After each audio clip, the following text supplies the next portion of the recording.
Hello, and welcome once again to Lehto's Law. I'm Steve Lehto, attorney at law in the state of Michigan, where I've been practicing law for 26 years in the fields of consumer protection and lemon law. I often write about this stuff, and I've written a few books as well. Today we're going to talk about beware of the auto wrap scam. The auto wrap scam is going around, and I always like to stay abreast of the latest ripoffs and scams out there. And the auto wrap scam is a twist on another common scam that's been around pretty much ever since the internet was born. But the auto wrap scam is apparently gaining steam to the point where the Federal Trade Commission has flagged it out as something that needs to be addressed. So if you are aware of this, good. If you're not, pay attention, because either you or someone you know will be contacted by somebody pitching this scam to them. And it reminds us of the Craigslist scam. We'll talk about that also. And I knew too many people who almost fell prey to that. And I probably know a few who did, but just don't want to admit it. So basically what we're talking about here is the auto wrap scam, where an ad on the internet, Facebook or elsewhere, suggests that you can make easy money if you shrink wrap your car with ads for brands like, I don't know, Monster Energy, Pepsi, Red Bull, or so on. And the company behind the ads says all you have to do is deposit the check that they send you and use part of it to shrink wrap your car, and then you're going to drive around and make money. And it's one of those things where it sounds too good to be true, and people hope that these things are true, and they're not. So on the Federal Trade Commission website, they actually describe the scam in detail, and there's a comment section. And people comment on this, and a surprisingly large number of these comments were from people who saw this recently. I saw dozens of them in March and February of this year. And, you know, it's funny when you're doing internet research and you find a thread that you think answers your question, and then you discover it's actually from 1997. You're like, oh God, I got to find something newer to work with. But this is all recent stuff. So this is going on right now. Right now, at this moment, someone is being ripped off by the auto wrap scam. And I just, I'm trying to get the word out. So somebody in the comments section on the Federal Trade Commission website actually posted the job description that they saw. Okay, so they found this on the internet. They posted it. It says, detailed job description. Again, this is a scam. We are currently seeking to employ car, truck, and bike owners. They'll wrap your bike to go about their normal routine as they usually do, only with a big advert for liquid ice energy drink plastered on their car. And now here's the funny thing. A lot of these ads are written, and this is true of a lot of internet scams. You get these emails claiming you've won $1 billion in some Facebook, Porsche, Ferrari lottery, and they're written in broken English. And if somebody has the hundreds of millions of dollars to give away, you think they could hire someone who could speak English to write their BS for them. So they say with a big advert for liquid ice energy drink. I don't think most Americans say advert, but I digress. The ads are typically vinyl decals, also known as auto wraps, that almost seem to be painted on the vehicle and which will cover any portion of your car's exterior surface. Drive our company sticker around and you'll be compensated $300 per week, which is essential rental payment for leasing your car for our company. No application fees required from you. Ooh, what a deal.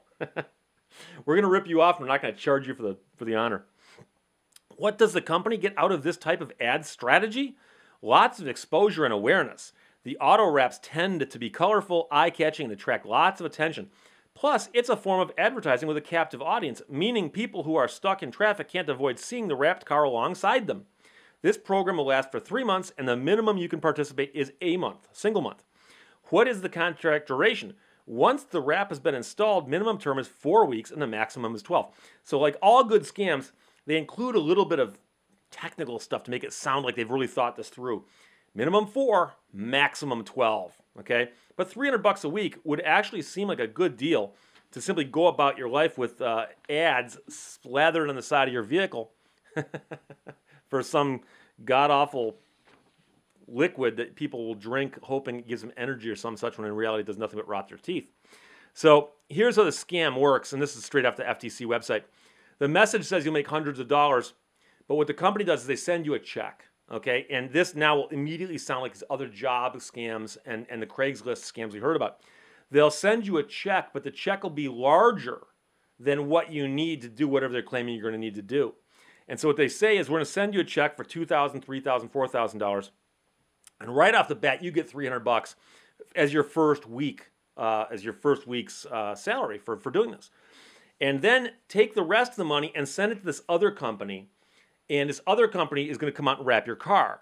So you take some money for yourself and send the rest of the money to the car wrapping company, and they will create the thing because you got to tell them what type of car you've got, I presume. See, I'm good at this. And they'll design it for your car, and you tell them, and so what you do is you fill out this check that you're going to cut to them, and send it to them, and then they'll contact you about making the wrap.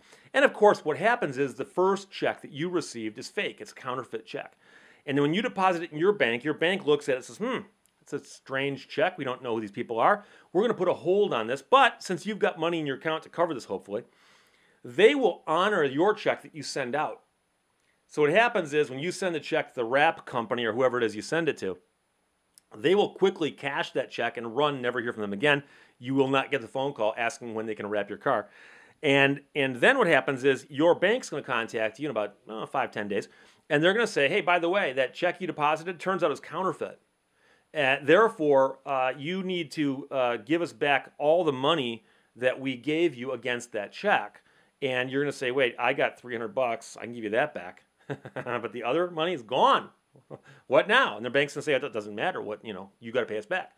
And your money, by the way, wound up in like Nigeria or someplace. And I'm not picking on Nigeria, but I know a lot of these scams come from far away.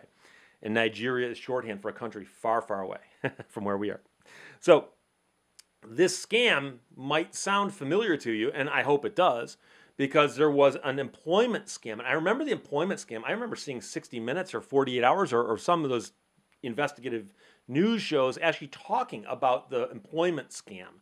And the employment scam was an ad that you'd find on the internet someplace, or somebody'd email you and they'd say, hey, do you want a job? It's really, really easy, working from your home, blah, blah, blah, blah, blah. We'll actually set you up with the equipment to work from your own home. And that you go, it sounds like a great job, work from my home. So they send you a check, and again, they tell you something like, oh, we're sending you a check right now.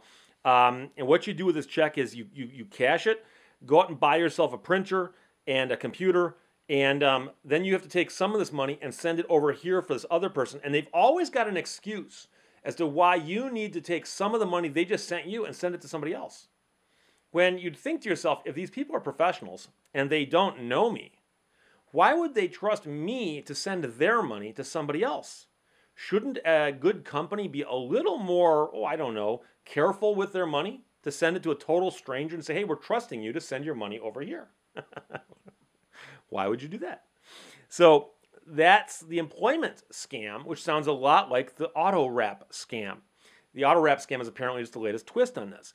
The other variation on this, and I'm sure you've heard about this, but again, it falls in the same category, was the Craigslist scam. And if you don't know what this is, but find it intriguing enough to think about, take out an ad on Craigslist today and say you've got something for sale. In fact, if you want to, I might do this myself. Place an ad that says, I've got a widget for sale. I have an extra large widget. Turns out I don't need an extra large. Normally I need a medium. But it's never been used. Brand new, still in the box. It cost $1,000, but something, I'll take $800 for my widget. Run that ad, and you will immediately get bombarded by emails from people claiming, I live right near you. I need what you're selling, this extra large widget. I am so desperate to get my hands on the extra large widget and or whatever it is you're actually selling that I'm willing to pay you your asking price immediately, okay? And a friend of mine called me up one day and he goes, hey, Steve, he goes, my neighbor almost got taken by the Craigslist scam. And I go, what was she selling? And he goes, she was selling this gigantic chest of drawers. It was like the size and weight of a garage. This biggest piece of furniture, not just in her house, but probably in that county. This gigantic piece of furniture. And she posted some photographs of it in Craigslist and immediately got contacted with somebody who claimed they were in like Montana. And they said, yes, we want that thing you're selling. And they said, here's the deal. We're going to send you the money. Immediately, we're going to send you this cashier's check or this whatever it is, this some kind of piece of paper that'll look real. We're going to send you this thing, and it's going to be for the full amount of what you're asking for this gigantic chest of drawers. And there's going to be some extra money in there for shipping. And when you get this money order, take it, put it in your bank account, and then we need you to cut an extra check for the shipping and send that over to this shipper who will then come out and package this thing up and move it for you. And My friend stopped her and said, by the way, you're getting ripped off. You understand that, right? And she's like, what are you talking about? And that's how the scam works. Because you're trying to sell something. Someone goes, hey, I want to buy it. You want to believe it's true. You want these people to be buying your widget. So when someone calls up and says, I'll give you exactly what you're asking for, sight unseen, it's too good to be true. And it is, because it's not true. So what they'll say is, I'm going to send you a certified check. I'm going to send you a cashier's check, a money order, whatever it is. One of the most amazing things, and there's an old saying that goes back, and it says that, paper never refused ink. Okay? So just because something got written on a piece of paper doesn't make it true. And I've talked before on this show, and I've also written articles for Opposite Lock about how, as an attorney, I was targeted many times by scammers who'd say, we want to hire you to chase a debt in your community. And when you wrote them back and said, sure, they would then pretend they had a client that they wanted you to sue, or someone for you to sue. And then they would have someone send you this gigantic cashier's check and say, hey, it's a $100,000 check. Take a third of it for yourself, because that's your fee, and send us the other 2/3. As if I've got $67,000 laying around that is going to allow that check to clear. But be that as it may, there were attorneys who fell for it. And I mean, I've actually seen articles on the internet where attorneys fell for that scam. And I'm like, guys, come on. This is not rocket science. It's a common scam. But people want to believe this stuff. So the Craigslist scam goes like, they offer you what you're asking instantly, no questions asked, blah, blah, blah, blah. We send you a money order, cashier's check. And when I said paper never refused ink, it's very, very easy to take a scanner, scan a money order, and then print it with a good printer on good paper, and it looks real. I mean, it can have correct numbers on it and whatnot. And it's very, very easy to manipulate these images using things like Photoshop. And next thing you know, you've got a very, very real-looking bank draft, cashier's check, money, or whatever it is, and it looks real. And many banks, when you walk in, will take these and actually negotiate them at first. And that's what throws people off. So you're selling your widget, extra large, you want $800 for it. Some guy goes, I'll give you the $800 for your widget. And he then sends you a check for $1,400. And he says, oh, well, the $800 is for you, the $600 is for the shipper, and the shipper's name and address is here, please send him a check. And of course, you send the check there, and that check disappears, and that's how you just got ripped off, because no one ever shows up to pick up your widget, which, by the way, a widget's not a real thing. It's an imaginary thing we talk about in school. So it's a scam. But the scam has apparently been reworked now into the auto wrap scam. So what they are doing is they're advertising that it's a job that you can do, pays you $300 a week. You just drive around with this wrap on your car, and you will get ripped off if you fall for this. So what happens is, weeks after you wire the money or send the other money to the other party, the initial check that you wrote, that you cashed, bounces, and your bank tells you it was fake. But the problem is that you've got to make that check good to the bank that you just did that through. And so one of the things I've had to tell people is you have to understand that you can walk into the bank with almost anything that looks semi-real, and they'll often deposit it, and they'll clear some of it for you. But if you have enough money in your account, they might clear the whole thing, meaning that they will hold the check in one sense, but they'll actually release the money to you because you've got enough money to cover the held check. So a lot of people assume I walked into the bank accepted it. I'm home free. It must be real. And what happens is, sadly, they discover shortly thereafter it's not real. And so I printed off the first 11 pages of comments on the Federal Trade Commission website. Some of these people did not get ripped off. Some of them did. And it's sad, but I literally, and this is a quote, I literally just gave them the information they needed so I could get paid. Thank God I looked up this guy. He's the hiring manager for, and I'm not going to say the name of the company because it's not real. This is sick. Now whenever I see the check, I'm turning it in. I don't need these kinds of problems. So there's somebody who dodged it. But apparently the checks that they were sending out were about $2,300 or $2,400. I see this number popping up over and over again, a check of $2,390. And this person says they took the check, and they asked the bank, do you think this is real? And the teller said, I don't think it's real. And luckily tipped them off to that. Someone else, after reading this page today, I'm going to wait for the check to arrive, so they haven't gotten it ripped off yet. Somebody else says they received a text saying that, if they wanted to do this, they could make $300 a week. Since when does somebody text you a job offer if you don't know who they are? Here's somebody who says they got the offer claiming it was from Monster Energy. Someone else says they got it from Mesa, Arizona, offering to wrap the car for Red Bull. And many of these people, it says, sound legitimate. But of course, apparently, if you speak to somebody, it's a call center in the Philippines, according to this. And then somebody else says, I did this, and right now I'm trying to get my money back. Good luck with that. Somebody else says here that the scam came to them and it was labeled as being from Bush Beer. Somebody here says, and you know, it's funny, a lot of people on the internet will say, hey, I've got an idea how to figure out if this is real or not. Well, you don't need to. It's fake. Okay? But if you really wanted to, somebody says, why not call the company on the check and actually look up their real phone number on the internet and see if it's real? So if you got a check that says, you know, this is from Anheuser-Busch, why not call Anheuser-Busch and say, hey, I need to speak to somebody. I had somebody just issue me a check, appears to be from you. How do I find out if this check is real? And they might help you out with it. I don't know. I can tell you that I got 3 or 4 checks sent to me by people who are trying to run the scam with attorneys saying, you know, sue these people, get the money, and then somehow I don't file a lawsuit, but the money still gets sent to me. And I actually contacted the bank one of those checks is drawn on. And I said, by the way, and the reason I was so happy to call them is they were my bank, strangely enough.